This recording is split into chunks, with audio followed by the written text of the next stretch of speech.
also how many people are here. So that's great. I'll be talking about pipelines. If you don't know what that is, I'll be specifically talking about like animation pipelines, and kind of introing capstones as well as the SCAD animation studios, which is the opportunity that I referred to in the announcement. If you saw the announcement before the other announcement was brought out, so yay! So starting off first, what the hell is a pipeline? It's basically just a really fancy way of saying the process. It's normally made up of three parts: pre-production, production, and post-production. Um, that little visual in the middle, though, is not always correct. So there are different types of pipelines, and the structure of a pipeline can depend on a lot of things, from what software the production is using to the type of production that's happening. For example, feature films will have a much longer and more complex pipeline, while things like series might have like very much shorter but more also complex pipeline. It also depends on like the team of how big the project has. However, throughout the entire thing, the basic structure of the production, pre-production and post-production stays the same. So one size does not fit all, but there's those commonalities that you'll find within each. So let me intro what the hell SAS is and why I am mentioning it. SCAD Animation Studios, aka SAS, is a professional in-house studio founded by the chair of animation, Chris Gallagher. He's still alive. I don't know why I have to say that, but I feel like whenever you like mention someone's name, it's like, oh, they did accomplish a thing and then they died. Nah, he's still alive. But he made this sort of studio to emulate a industry setting, and it's a team that you have to apply to get into, which means it's in a more competitive type of level. They make basically one film every single year. However, I think they are switching it up for next year, and they want to make a 2D game as well as a film. And this type of studio is run by Gallagher's assistant chairs, and I think he has four of them. Don't quote me on that though, but basically we have professors, assistant chairs who run it, and it's supposed to be student run, however, and it's also supposed to be a collaborative hands-on experience to for all types of majors, except the only downside is that they only advertise this to animation majors. So I'm here to tell you guys about it because not a lot of illustration majors know about this opportunity, especially because there's a lot of concepts, obviously, concept illustrators who want to go into animation or games. Hint the 2D game that might be happening. But I want to make you guys aware because I wasn't aware of this and now I am. But yeah. So I'm mentioning this because I want to talk quickly about the chain of commands and give you kind of a inside look at SCAD Animation Studios so that you're aware of this before you try and like before you apply, so at least you're not going in blind. SCAD Animation Studios, of course, tries to mimic the actual industry. So they try to be professional and like will mimic the industry. So a lot of things like the chain of commands will stay the same. For example, there's always going to be that person like a CEO or whoever is founding the project of whatever you're on, like Chris being Chris Gallagher at the very top. And then for us currently, this is the current chain of commands for the SCAD Animation Studios team is John Weber, who is the director. He's also working as an executive producer though for us. But these types of chain of commands I'm showing you is to show that who reports to who basically.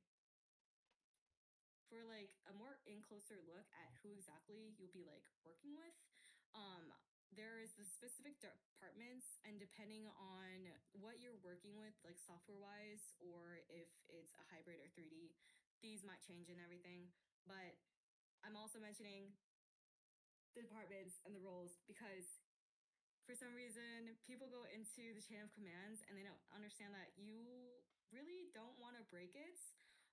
For example, someone from the biz dev team won't go to the animation director for questions about about art direction. It, for some reason, sometimes that doesn't click, and people have to be made either aware of it again, or sometimes they go with the wrong question to the wrong person. And in an industry level setting, and in the industry in general, it's not a good look on you if you don't know who exactly you're reporting to. So yeah.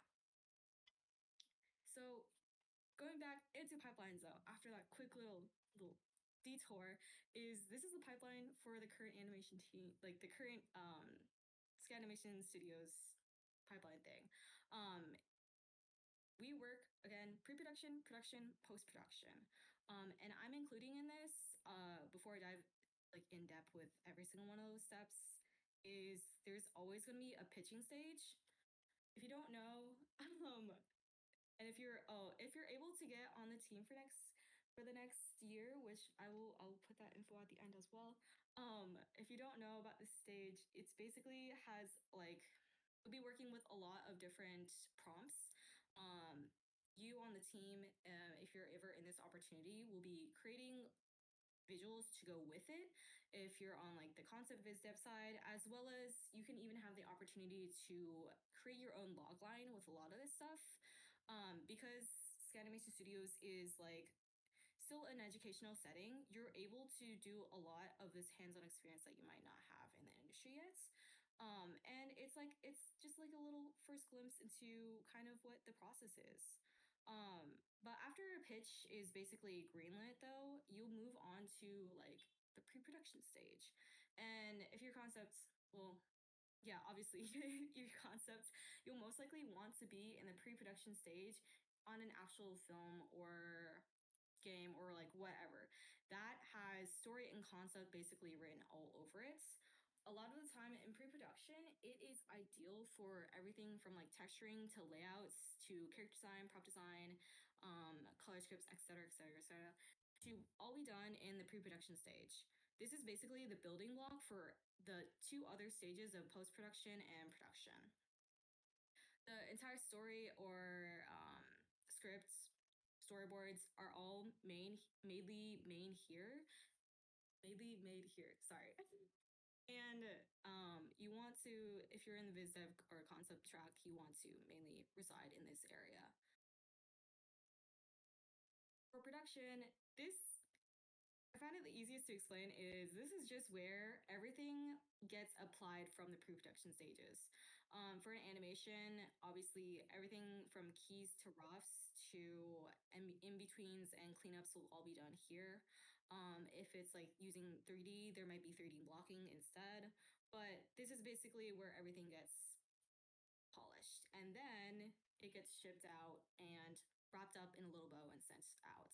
So compositing, editing, sound and music will be post-production. So like I said before, pre-production is where you want to be.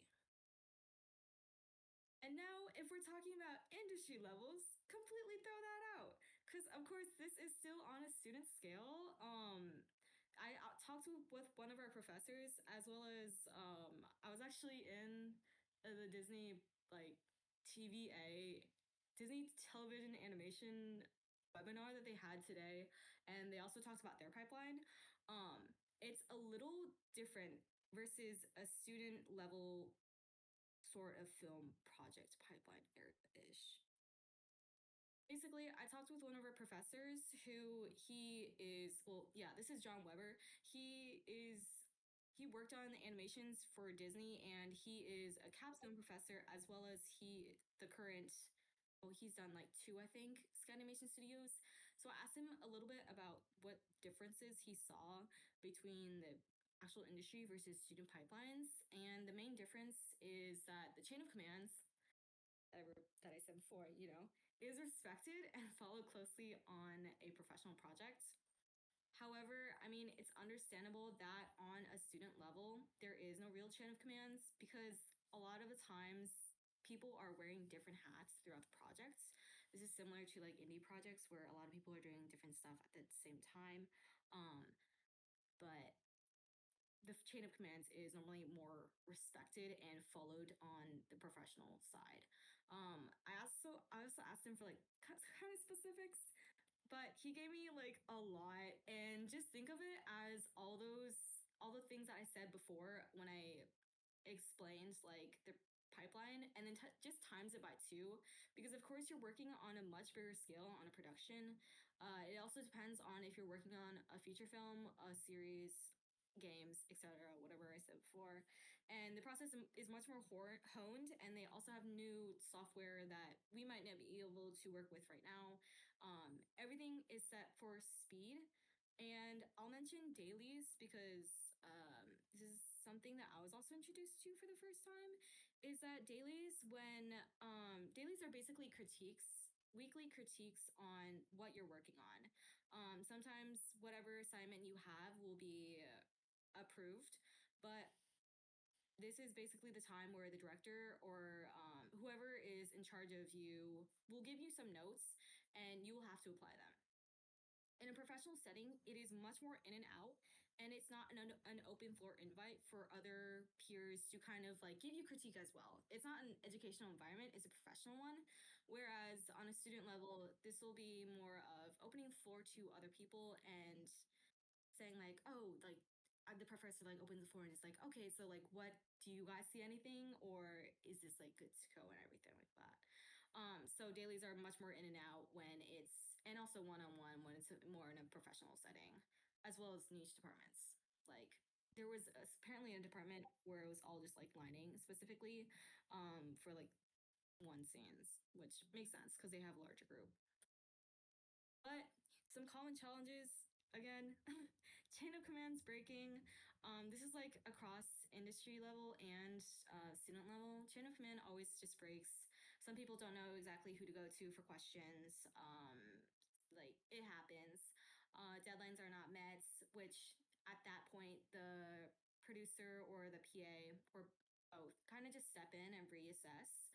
I didn't touch them a lot about producers' jobs, but they basically are the ones who schedule everything, and they're the ones who you go to for a lot of questions.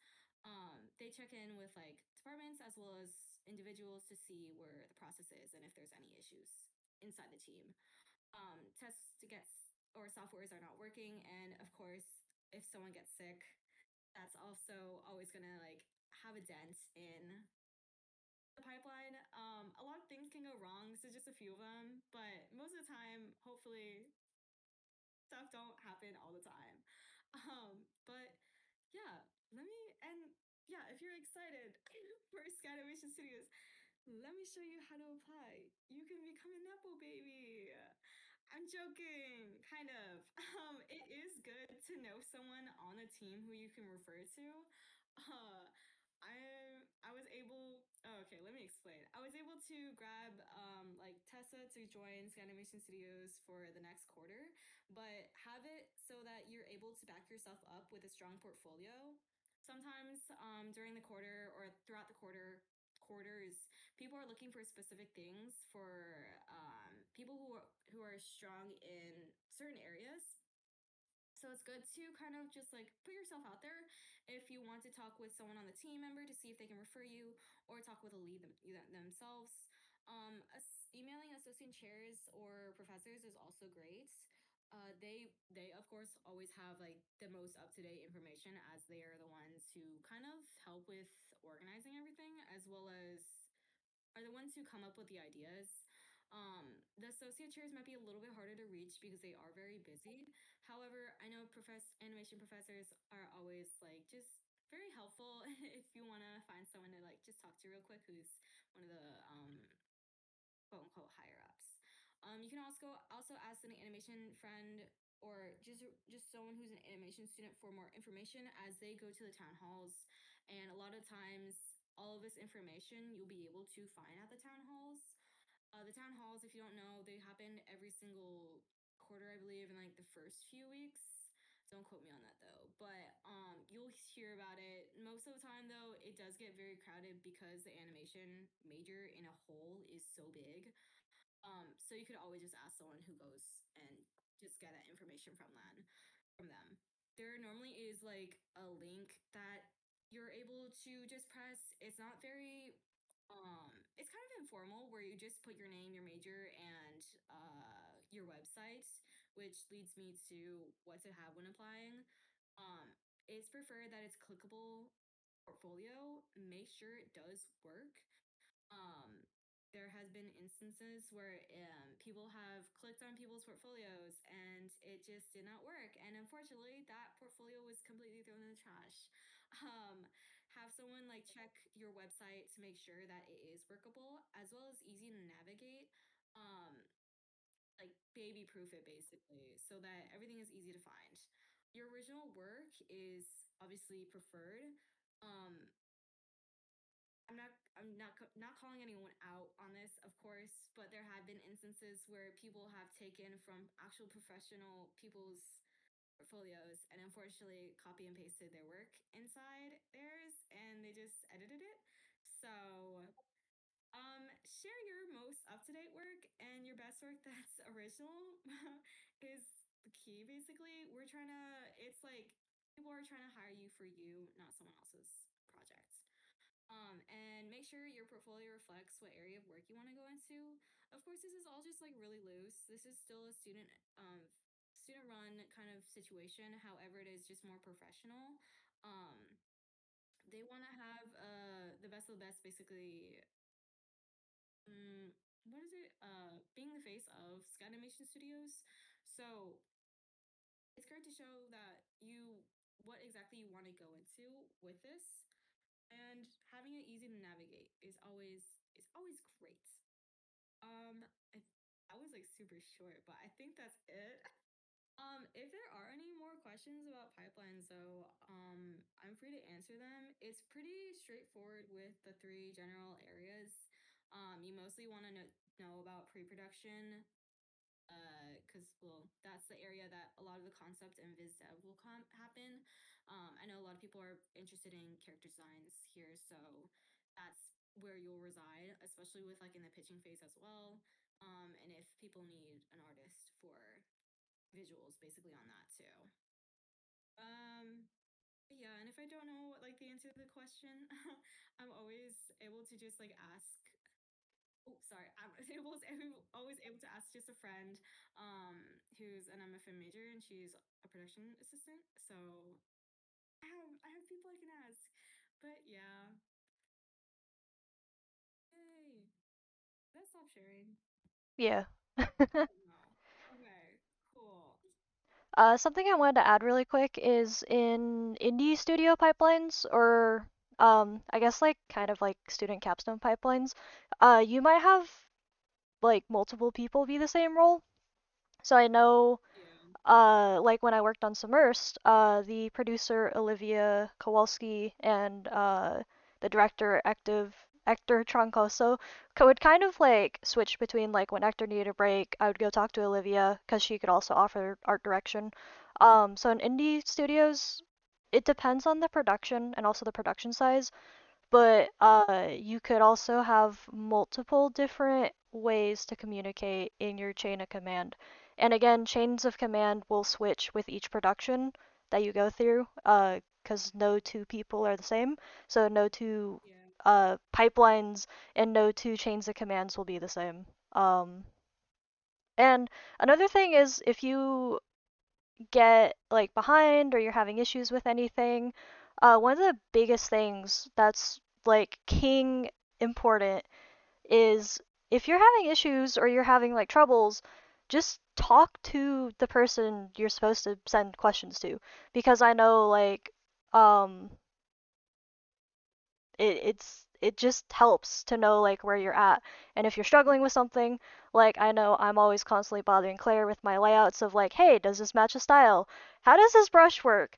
Where do I put this thing? And I know it sometimes feels a little bit redundant or you might feel like dumb asking it, but it's better just to get those answers and keep production rolling as opposed to holding it up because you don't know like where to post it.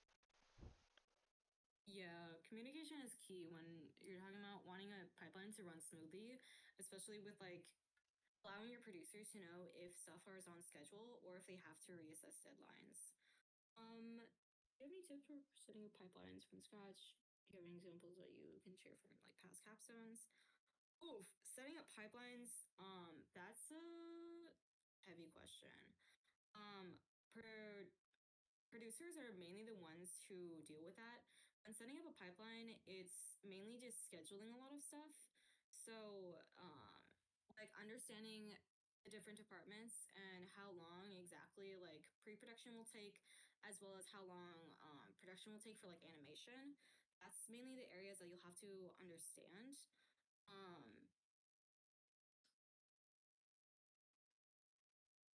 yeah. It's really difficult to set up a pipeline. Do I have an example? I have okay, let me see if I can find these pictures. I was literally just in the well, not only in the DreamWorks meeting, but also the Disney meeting, and they both had like their pipelines on the screen. I hope I took a picture. I could try and find the pipeline from Max Boas came and talked and it was about Kung Fu Panda. Uh Yo. it's in the drive somewhere. Oh man. I don't think I have it. Hang on. Dude, Disney's pipeline was crazy. It was so weird. They had like it looked so perfect and then they were like, but sometimes that pipeline breaks and we have to reschedule stuff. And then there was just red everywhere when they like flipped the screen and it was like everything needed to be rescheduled. I was like, "Whoa, okay." Um yeah. Let me see. But it's kind of hard because setting up pipelines, it's just different for every single thing. Like, depending on software as well or the process, some things will take longer than others. Typically, though, a lot of stuff just happens in pre production where that's when scheduling is really tight. Because, of course, you have to, it's ideal to meet or do every single thing that is in pre production. Some things do get like turned over into the production area though. Which that's just it needs to be rescheduled and then reassessed. But of course, the end goal is always to finish it in post production, which sometimes people have more of a crunch time, unfortunately, at the end.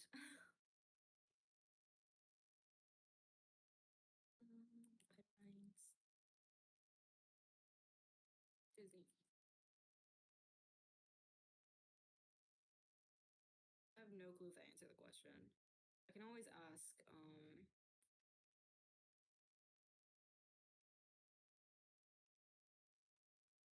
Has capstones? I can also see if the capstone I'm on they have a pipeline too. Oh yeah, are it can be so messy sometimes, which is fun though. One thing I will say is, at least for the kind of it's submersed. I literally have no other frame of reference. But for studios or like uh, more for people who have not run big productions before, your thing might go through a lot of growing pains. Like I know for us, we Mm, switched like the platform we responded on a few times. Folders were reshuffled a little bit just to like help with the flow of where stuff was and how to find it. And for new production teams like that, that's normal too. And it kind of sucks, but it's something you have to just kind of get used to because like I mean, there's no other way to get experience other than to, fail and try again. So there are definitely growing pains that these pipelines can go through as they kind of advance and grow into larger productions. yeah, the main thing that holds a lot of the time the pipeline down is just the producers, which is like a huge responsibility on them. It's like whoa. Um, okay, I have no clue where to find the pipeline for this thing.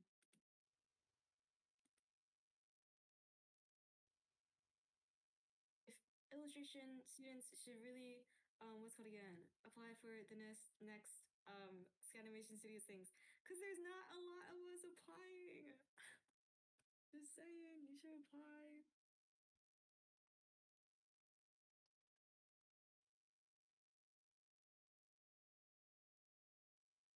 you have to just find the link.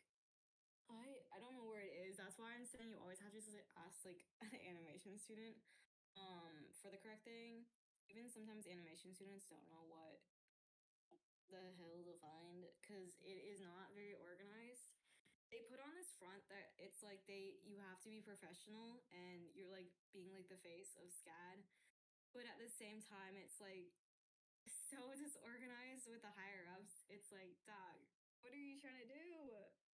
I did get that sense when I was going through the process of like applying for SAS. It was really weird. I don't know if like an illustration professor put my name through or something, because sometimes they send out emails to students, because I got an email for this current one. I just applied too late, I think, because I'm a big dummy and I didn't think about it. So always like keep your eye on your email too, because I know a lot of like illustration emails go out about events. I don't know if they Yeah. advertise SAS through it, but like make sure you're in like the illustration Group. community on Blackboard. I mean, again, like Claire Yeah. said, reach out to like department chairs if you have any questions, because their job is to answer questions, and they are actually the people who figure out schedules for departments, so they would generally have a better idea, from my understanding. Yeah. Um, Just don't email Chris Gallagher though, the chair. He gets mad about some stuff. Yeah. Oh, and make sure you have like electives free or like a class that you can swap out. Because unfortunately, well, if you guys are illustration majors, I'm just gonna assume you are. A lot of our classes don't coincide with like the animation classes as well. So you'll either need to swap out like course substitute a class, or use up electives, which that's what I'm doing. But Chair Nelson is for like illustration. She's really chill about a lot of this stuff. So if you basically explain the situation as well as explain like this is what I want to go into for a career path, like down animation, she's much more understanding if you want to swap something out with SAS, I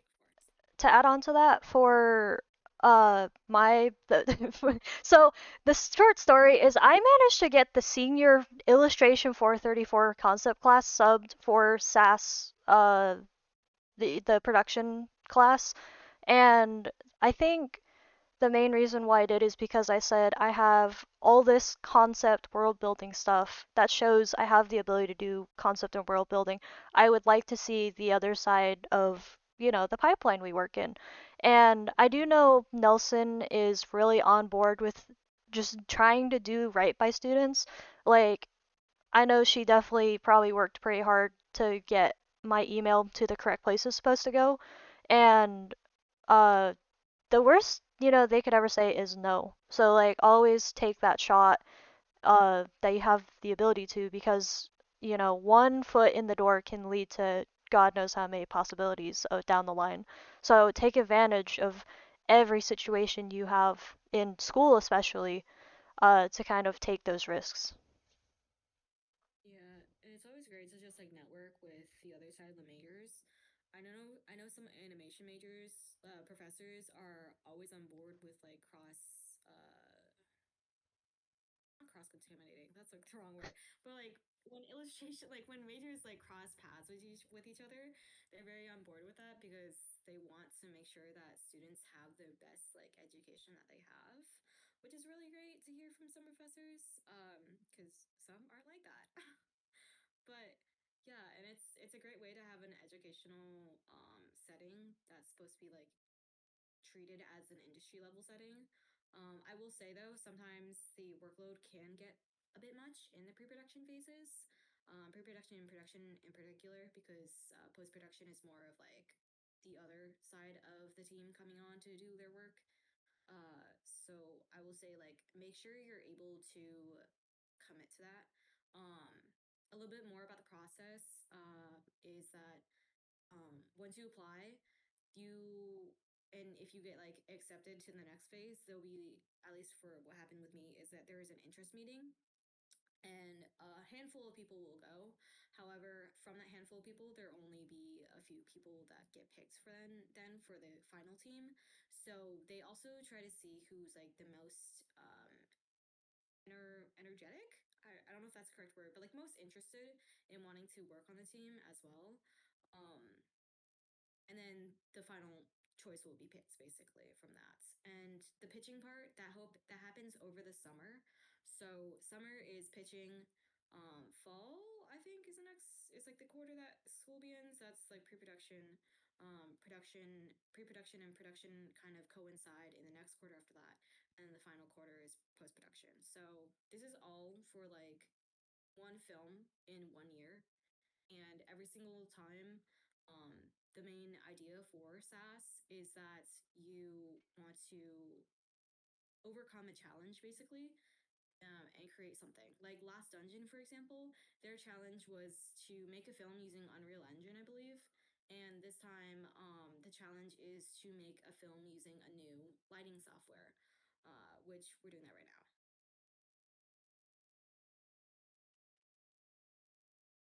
Sorry, I'm trying to keep track of both chats. In response to the question, Sure. if you're a junior, would you apply to it? I would always recommend applying to anything and everything you can while in school.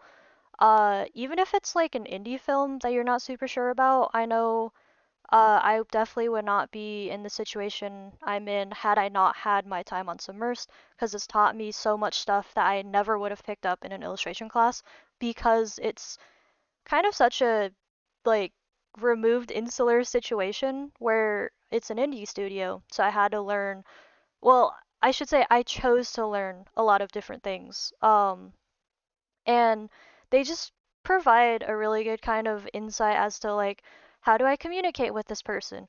What's the chain of command? Where kind of in the chain of command am I? And it's just a really good sort of way to get your feet wet, dirty. I don't know what the saying is. Uh, get your feet in that swimming pool door and get that experience.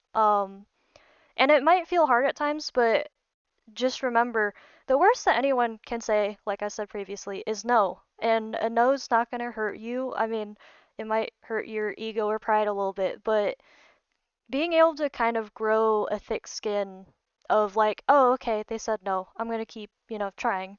Uh, just don't let it get you down. And just because one team said no, which may be because you might not have the skill set for it or you might not fit their aesthetic style, that's not a slight against you. It's just a, hey, we don't think you'll fit into this production. Whereas someone else might be all over it and be like, yes, yes, please work with us, give me more. And just get yourself out there, because it's not about who you know, it's about who knows you and the connections you're making with everyone else, because that's where a lot of intro jobs come from, is from students going, hey, I know that person who did this thing in class, that would be useful for this project, and then they'll call on you to, do that.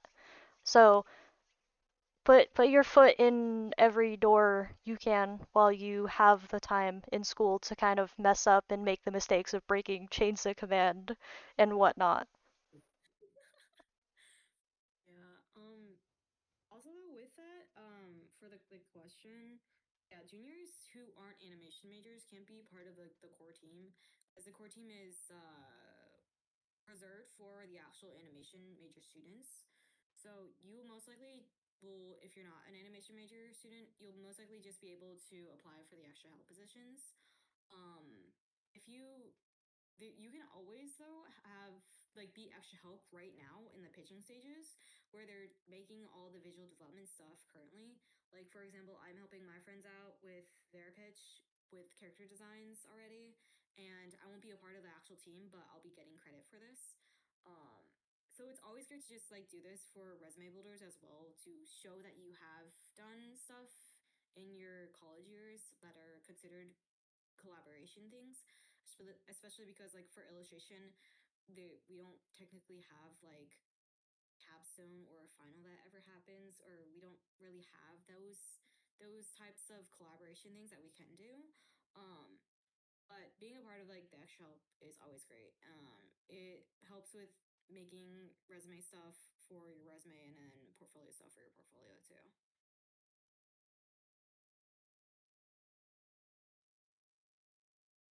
Several people are Do typing.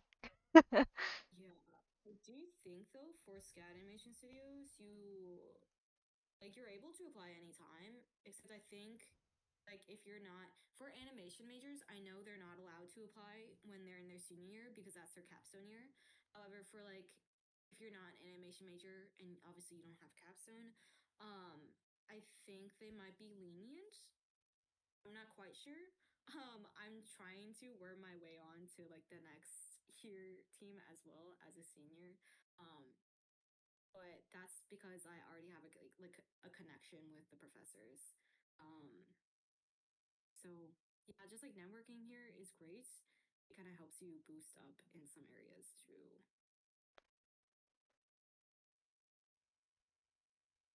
Oh yeah, capstone. Honestly, people still allow for extra help to be on, but they just don't say it. um, I feel like that's low key an unspoken rule is that people still allow for extra help to kind of come on because obviously if they are in a pinch they're going to need more people to help. Yeah, some professors I think might be more strict about it, but most It cases I've seen people kind of worm their way on. From what I've heard, it also depends on who the backing like professor advisor for that film is. So I know uh I heard from Kai, who's the director of Animus, that his backing professor literally told them, "Do not bring on any extra help unless you physically are incapable of doing this yourself."